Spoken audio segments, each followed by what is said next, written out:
अब सरकार के ये देखेंगे हम सरकारी स्कूलों में कि वो जो अध्यापक हैं वो अध्यापक पढ़ाने के अलावा सब काम कर रहे हैं। इस अपार आईडी का मतलब होगा कि आपने अपने बच्चे सरकार को सौंप दिए। ब्लड सैंपल लेने का क्या मतलब है? इनकी जो ये जांच कर रहे हैं कि जिन बच्चों को जन्म से लेकर और अब तक कितने टीके लगे हैं, जो स्कूलों में बच्चे पढ़ रहे हैं वो कितने टीके लगे हैं, और उनका जो जेन्युइन डीएनए है वो जेन्युइन डीएनए कितना बचा हुआ है। नमस्कार जी सभी को। मैं एक जो टीपीएन के जो दर्शक है, खासकर वैसे ही सभी के लिए एक खास संदेश है। ये एक कागज तैयार करवा भी हमने, हमारे एक वकील साहब हैं, हमारे बड़े भाई एडवोकेट साहिल गोयल जी। तो ये क्या है, इसमें जो आपके बच्चों के ऊपर जो ये स्कूल की तरफ से जो बच्चों के ऊपर थोड़ा टीचर प्रेशर बना रहे हैं, वो जानबूझ के बना रहे हैं या अनजाने बना रहे हैं, या तो उनको पता नहीं है, तो आप लोगों की जिम्मेवारी बनती है कि आप ये फार्म ले लें और उनको दें। किसी भाई को भी फार्म चाहिए तो आप नंबर वीडियो में दे दिया जाएगा, ये दें उनको। क्योंकि इसमें क्या लिखा हुआ है, जो मास्टर, जो भी टीचर, जितने भी ये अध्यापक हैं, ये बच्चों को अभी ये मांग रहे हैं आधार कार्ड। तकरीबन स्कूलों में मांग रहे हैं ये ब्लड ग्रुप। ये ब्लड ग्रुप किस लिए मांगा जा रहा है? ये ब्लड ग्रुप ये उसी चीज की, उसी प्लानिंग का एक हिस्सा कह सकता हूं मैं, जो एक प्लान के तहत जो आधार कार्ड बनाए गए थे। जैसे आधार कार्ड में आप लोगों को पता भी नहीं कि ये मैंडेट नहीं है और कोई सरकारी कोई दस्तावेज नहीं है, एक प्राइवेट कंपनी का है। और धोखे से जैसे फिंगरप्रिंट, आंखों की रेटिना ले ली गई सभी से, उसी प्रकार अब बच्चों से ब्लड ग्रुप लिया जा रहा है। और ब्लड ग्रुप से पहले ये मांग रहे हैं आपके बच्चे की आईडी, आधार कार्ड। अब जैसे ही आप आधार कार्ड देते हो, उसके बाद ये आपको बोलते हैं ब्लड ग्रुप लेने के लिए। एक ब्लड ग्रुप देने के बाद आपके बच्चों की बनाएंगे एक अपार आईडी। अपार आईडी का मतलब है उसके, वैसे आपको ये फायदे दिखाए जाएंगे, इसमें फायदे बताएंगे, लेकिन उसका सबसे बड़ा जो नुकसान है वो ये है कि ये जो अपार आईडी है, इसका मतलब ये होगा कि आप टीचर को ये अधिकार दे दोगे। जैसे अब तक मान लो आपके बच्चों को किसी ने भी कोई प्रेशर दिया या कोई आईडी मांगी या ब्लड सैंपल लिया या कोई टेस्ट वगैरह के लिए, कोई भी प्रेशर नहीं डाल सकता आपके बच्चे के ऊपर, क्योंकि आपका अधिकार है। इस अपार आईडी का मतलब होगा कि आपने अपने बच्चे सरकार को सौंप दिए। ये अधिकार आपने अपने बच्चों का अधिकार, जो आपका अधिकार था, ये इन टीचरों को अधिकार दे दिया, सरकार को अधिकार दे दिया कि ये जब चाहे आपके बच्चे के साथ कोई भी एक्सपेरिमेंटल, कुछ भी, कोई भी दवाई इसको बच्चे को दे सकते हैं। वो आप चाहे मना करो या उसके लिए हामी भरो, हामी भरोगे तो वो एक अलग बात है, लेकिन मना भी करने के बावजूद भी वह मास्टर के आप ऊपर कोई प्रेशर नहीं डाल सकते, कोई केस नहीं कर सकते। और मास्टर को एक अथॉरिटी मिल जाएगी अपार आईडी के द्वारा कि ये कभी भी आपके बच्चे का कोई भी टेस्ट, किसी भी प्रकार का ब्लड सैंपल या कोई दवाई बूटी गोली कुछ भी दे सकते हैं। जो एक मौसमी, जो किसी प्रकार की फर्जी बीमारियों का नाम लेते रहते हैं, और जो ड्रामा पहले भी हुआ है, तो अपने बच्चों को बचाएं। अपने बच्चों को एक्सपेरिमेंटल का हिस्सा मत बनने दें। आपके बच्चों के ऊपर आपका अधिकार है, किसी और का नहीं। अपने बच्चों को भी ये बात बताएं कि स्कूल में किसी भी प्रकार की कोई भी बूटी दवाई लेने की जरूरत नहीं है, कोई भी आईडी देने की जरूरत नहीं है। खासकर ये जो सरकारी ये दस्तावेज जो है ही नहीं, जैसे कोई मैंडेट पहले भी ये फर्जी बीमारी के नाम पे ये जो जहर शरीर में डाला गया, कोई मैंडेट नहीं था। बच्चों के सांस लेने पे भी पाबंदी लगाई गई, कोई मैंडेट नहीं था। आधार कार्ड बनाया गया, कोई मैंडेट नहीं है। इसी प्रकार ये मैंडेट इनका, ये टीचर का हक भी नहीं है किसी का कि आपके बच्चे के, आपसे कोई पूछे बगैर बच्चे पर कोई एक्सपेरिमेंटल कोई यूज करे, कोई टेस्ट का मतलब हिस्सा माने आपके बच्चे को, या आपके बच्चे को आपसे पूछे बगैर कोई दवाई भी दे दे। या दवाई की अलग बात, दूर की बात है, कोई एक टेस्ट भी नहीं करा सकते आपकी इच्छा के बगैर। ये कोई सरकारी आदेश नहीं होते, ये इनके पास वैसे ही बोल के आदेश आए जाते हैं, ऊपर से किसी अधिकारी का फोन आता है, और ये जाने अनजाने सिर्फ अपनी नौकरी बचाने के चक्कर में आपके बच्चों को इसकी एक बेट चढ़ा देते हैं, इस सारे षड्यंत्र का। तो इससे बचें और इससे बचने का एक सबसे अच्छा तरीका जो साहिल भाई ने ये दस्तावेज तैयार किए हैं, इस फार्म को आप भरिए और स्कूल में दीजिए इन टीचरों को। इससे आप ये टीचर को आप बता सकते हो कि ये हमारे बच्चे हैं, इसके ऊपर हमारा अधिकार है। अगर इसके बावजूद भी हमारी इच्छा के बगैर आप कोई भी दवाई बूटी टेस्ट या फिर बार आप कॉल भी करते हो हमारे पास एक आईडी के लिए, तो भी वो आपको अधिकार नहीं है। इसके जो इसमें धाराएं भी कुछ दी गई हैं, उसके अनुसार अगर कोई टीचर आप पर प्रेशर करता है तो आप उनके ऊपर एफआईआर भी करा सकते हैं। और थोड़ी जानकारी रविंद्र भाई देंगे। नमस्कार जी सभी दर्शकों को। देखिए बात क्या है कि आज जितने भी सरकारी डिपार्टमेंट हैं, वो सरकारी डिपार्टमेंट वो अपने निजी काम के लिए जिसकी वजह से उनको बनाया गया था, जो पब्लिक सेक्टर हैं, जितने पब्लिक सेक्टर बनाए गए थे कि भाई वो पब्लिक के लिए काम करेंगे, और जो मान के चलो कि जैसे बैंकिंग है, बैंक को काम क्या करना था, आज बैंक अपने जो बैंक के जो काम है उन कामों को छोड़कर, जो रुपए का जो लेन देन है, जो लोन का, उनको छोड़कर वो इंश्योरेंस करने पे तुले हुए हैं कि अगर आपको एक जितने भी अधिकारी हैं आज बैंकों के, वो जितने उनके नीचे वर्कर काम करते हैं, सभी को टारगेट मिले हुए हैं कि आपने ये इतने आपने इंश्योरेंस करके देने हैं। इसी प्रकार स्कूलों को देखेंगे तो हमारे जो हरियाणा के जो मुख्यमंत्री हैं, उन्होंने बोला है कि एक ऐसी योजना लेकर आ गए हैं वो स्कूलों के लिए कि अगर आपके बच्चे प्राइवेट स्कूल में पढ़ रहे हैं तो उनको सरकार 1100 रुपए देगी। ये शब्द नोट करना सब साथी कि जो प्राइवेट स्कूल में बच्चे पढ़ रहे हैं वो 1100 रुपए सरकार देगी, और जो बच्चे प्राइवेट स्कूल में पढ़ रहे हैं उनको देगी 1100 रुपए, और जो सरकारी स्कूल में बच्चे पढ़ते हैं उन बच्चों से लेगी 500 रुपए मंथली। मतलब ये एक पूरी की पूरी योजना चली हुई है जो शैक्षणिक विभाग, उन विभागों को खत्म करने के लिए। अब सरकार के ये देखेंगे हम सरकारी स्कूलों में कि वो जो अध्यापक हैं, वो अध्यापक पढ़ाने के अलावा सब काम कर रहे हैं। किसी भी आईडी को आपस में कनेक्ट करना है, आधार कार्ड को फैमिली आईडी से जोड़ना है तो वो काम करेंगे, आधार कार्ड को वोटर आईडी से जोड़ना है वो काम करेंगे, चुनाव का कोई भी काम आ जाए वो काम कर, चुनाव में जितने सर्वे होते हैं वो अध्यापक करेंगे, चुनाव में ड्यूटी लगेगी अध्यापकों की लगेगी, जब कोई और किसी प्रकार का सर्वे का कोई काम आएगा तो वो अध्यापक करेंगे। और जब आजकल जो स्कूल हैं वो स्कूल हॉस्पिटल बन चुके हैं, बच्चों को खाने के लिए जो दवाइयां हैं, उनको शरीर में कोई रोग न होते हुए भी उनको दवाइयां स्कूलों में दी जा रही हैं। उनके जो रणबीर भाई ने बताया कि अपार आईडी के माध्यम से वो ब्लड सैंपल ले रहे हैं, तो वो भी काम अध्यापक कर रहे हैं। मतलब कहने की बात ये है जो काम अस्पतालों में होना चाहिए, अस्पतालों में आज इलाज नहीं मिल रहा, और स्कूलों में बच्चों का जबरदस्ती इलाज करने पे क्यों तुली हुई है सरकार? क्या ये अपने आप में क्वेश्चन मार्क नहीं है? आज हम किसी भी व्यक्ति को लाकर 100 रुपए की हम कुछ भी गोलियां लेकर आए और ये बोले कि ये खांसी की है, ये जुकाम की है, ये फलाने दर्द की है, ये उस बीमारी की है, क्या आप लोग खा लोगे? एक कॉमन सेंस है इंसान का, वो कॉमन सेंस को तबाह किया जा रहा है कि जब उसके शरीर में कोई रोग नहीं है तब भी उसकी जो निजी जानकारियां, वो निजी जानकारियां ली जा रही हैं। जो ये ब्लड सैंपल ले रहे हैं, ब्लड सैंपल लेने का क्या मतलब है? इनकी जो ये जांच कर रहे हैं कि जिन बच्चों को जन्म से लेकर और अब तक कितने टीके लगे हैं, जो स्कूलों में बच्चे पढ़ रहे हैं वो कितने टीके लगे हैं, और उनका जो जेन्युइन डीएनए है वो जेन्युइन डीएनए कितना बचा हुआ है।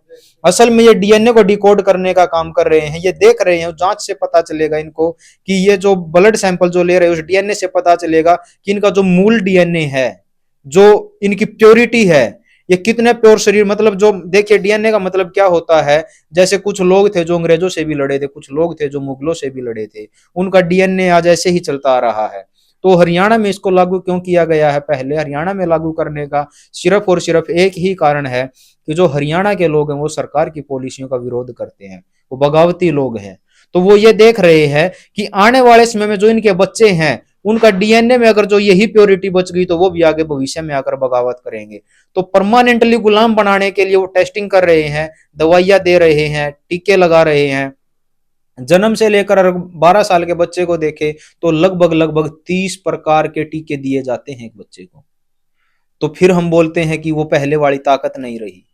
हम अकेले खाने को दोष नहीं दे सकते, मानते हैं हम कि हमारा खाना भी दूषित हो चुका है, लेकिन वो बहुत लेट तक प्रभाव डालता है। लेकिन जो ये सीधे तौर पर हमारे डीएनए को डिकोड किया जा रहा है, हमारे शरीर के अंदर तरह तरह के केमिकल डाले जा रहे हैं, वो केमिकल क्या काम कर रहे हैं उसकी ओर हम कभी सोचते भी नहीं।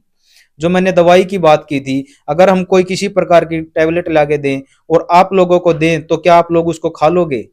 और ये हमारा कॉमन सेंस तब कहाँ चला गया था, जब एक बीमारी के नाम पर शरीरों में टीके लगाए जा रहे थे। जब आपके बच्चों को वो टीके लगाए जाते हैं ये कहकर कि आपको भविष्य में कोई बीमारी नहीं होगी, लेकिन उसका लिखित में आपको कोई भी एफिडेविट नहीं मिलता कि वो बीमारियां आपके बच्चों को नहीं होंगी, फिर भी हो रही हैं। असल में देखा जाए तो सबसे ज्यादा बच्चे वही बीमार होते हैं जो सरकार की चली हुई जितनी भी पॉलिसियों के मुताबिक जितने भी उनको टीके दिए जा रहे हैं, टैबलेट दी जा रही है, जो उनका सेवन कर रहे हैं, आज वो सबसे ज्यादा बीमार होते हैं। ऐसा क्यों? एक भी बच्चा 1 महीने तक स्वस्थ नहीं रहता। और जो हमारे पास है, हमारे साथियों के लगभग लगभग सैकड़ों से ज्यादा ऐसे बच्चे हैं जिनको आज तक कोई टीका नहीं लगाया गया है, और उनको सर्दी जुकाम तक भी नहीं होते, और अगर हो जाते हैं तो अपने घर पर ही ठीक हो जाते हैं।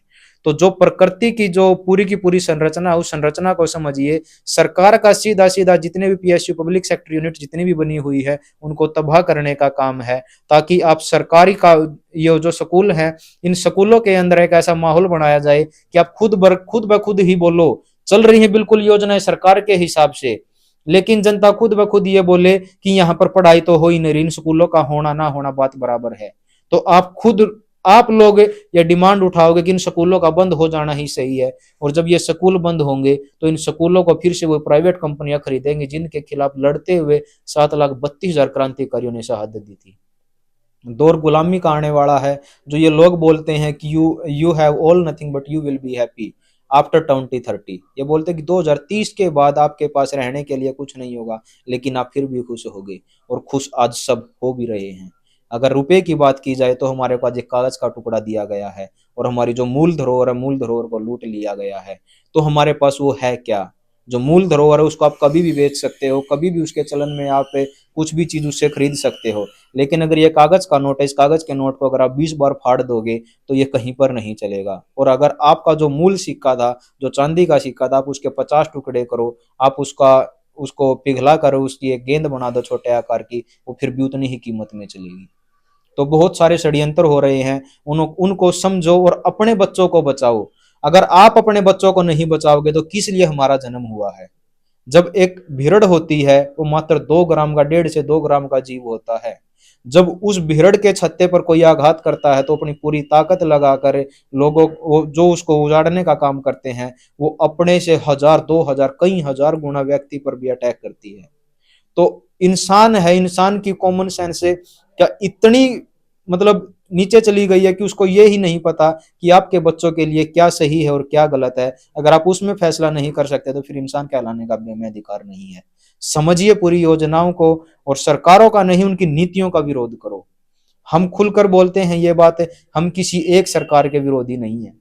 सरकार शब्द जब हरियाणा में बात आए तो यहाँ पर बीजेपी की सरकार है, राजस्थान में बात करें तो वहां पर कांग्रेस की, हिमाचल में कांग्रेस की है, तेलंगाना में बात करें तो तृणमूल कांग्रेस है, अगर केरल में बात करें तो कम्युनिस्टों की सरकार है, तेलंगाना में बात करें किसी और दल की सरकार है।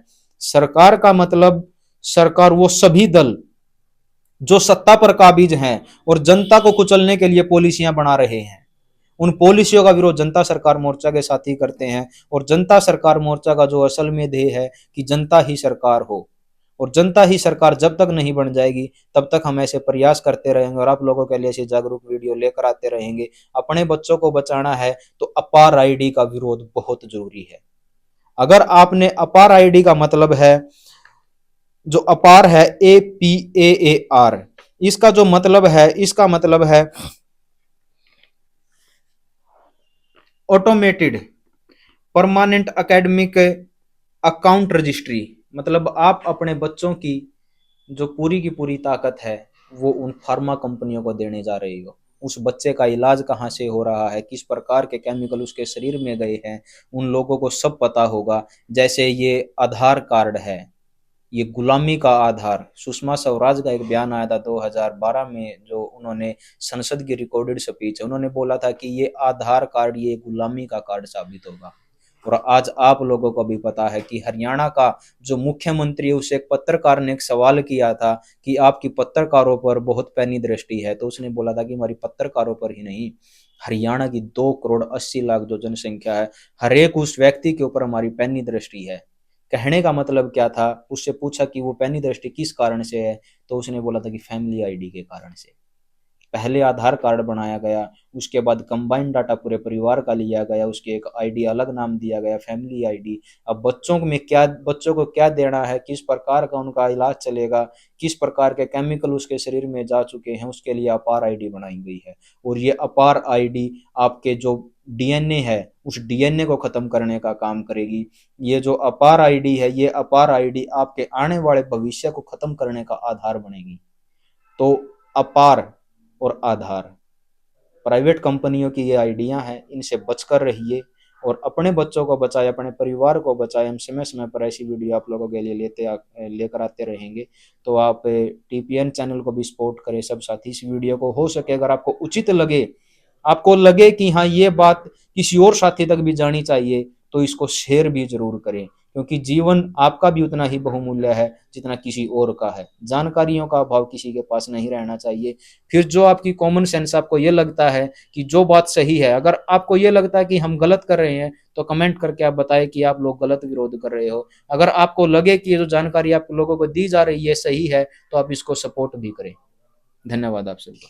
ये दोस्तों, मैं ऐसा कह सकता हूं, इस सारे षड्यंत्र को जानने के बाद, कि एक आखिरी मौका आपके पास अपने बच्चों को बचाने का, और ये आखिरी मौका वो भी है जिसमें आप ये कह सकते हो कि आपके बच्चे हैं।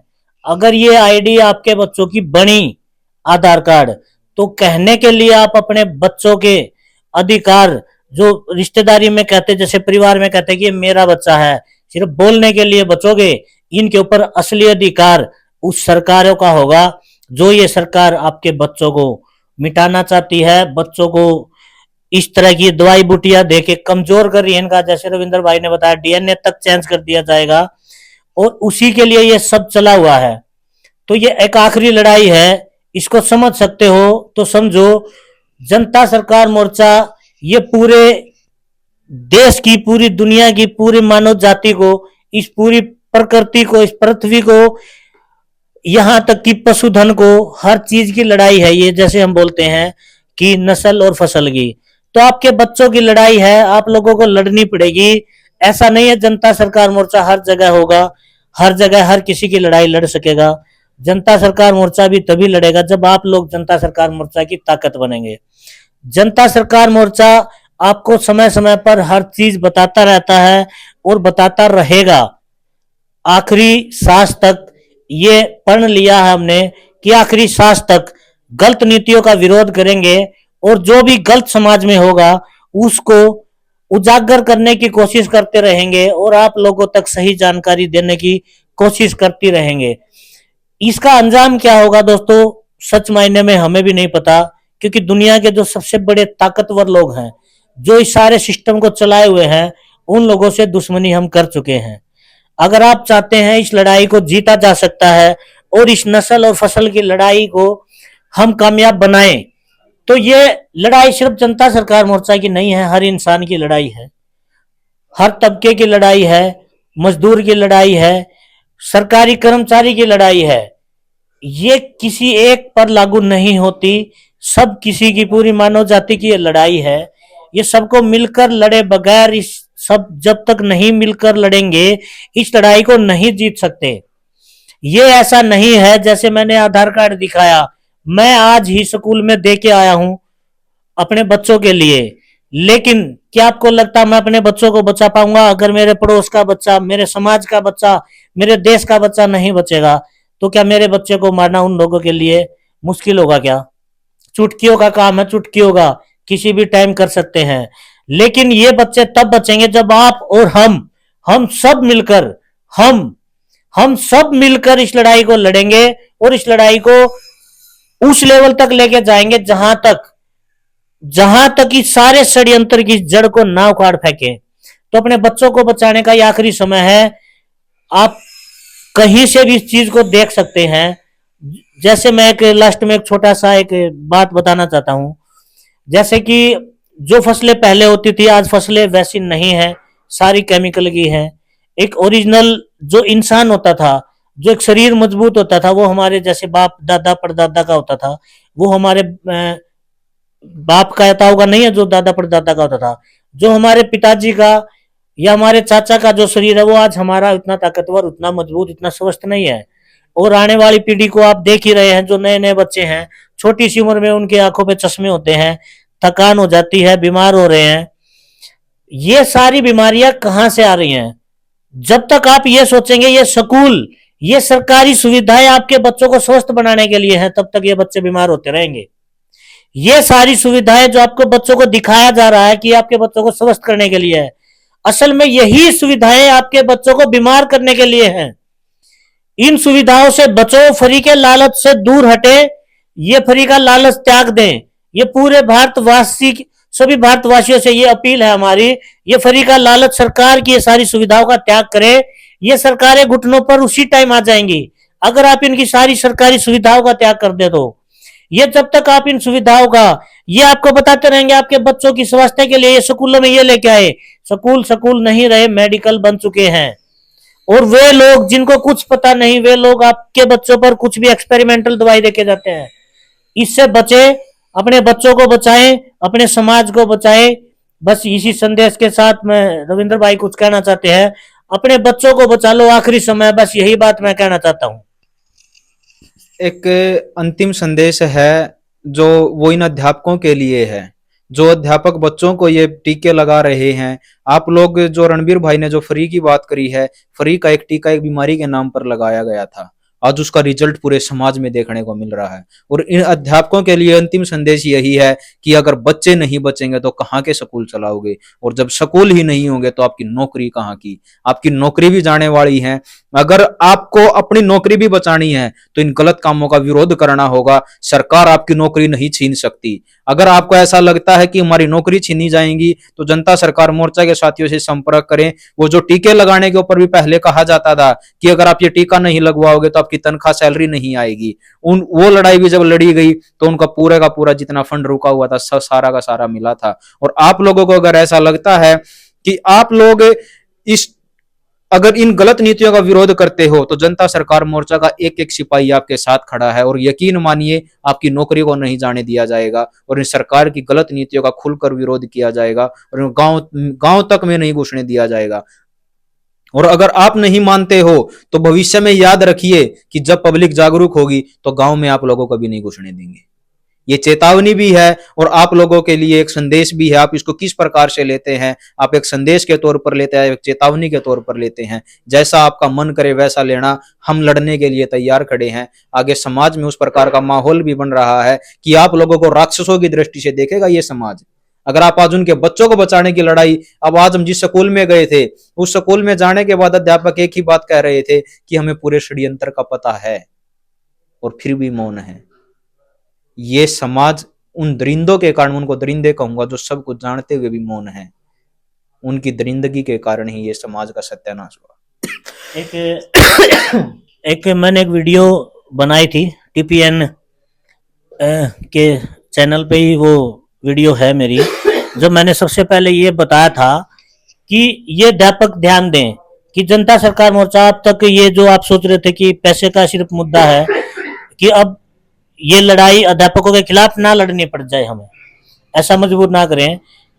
एक शायद कोई टीचर ही थे, मेरे पास एक मैसेज आया कल व्हाट्सएप पे, याद आया तो बता देता हूं।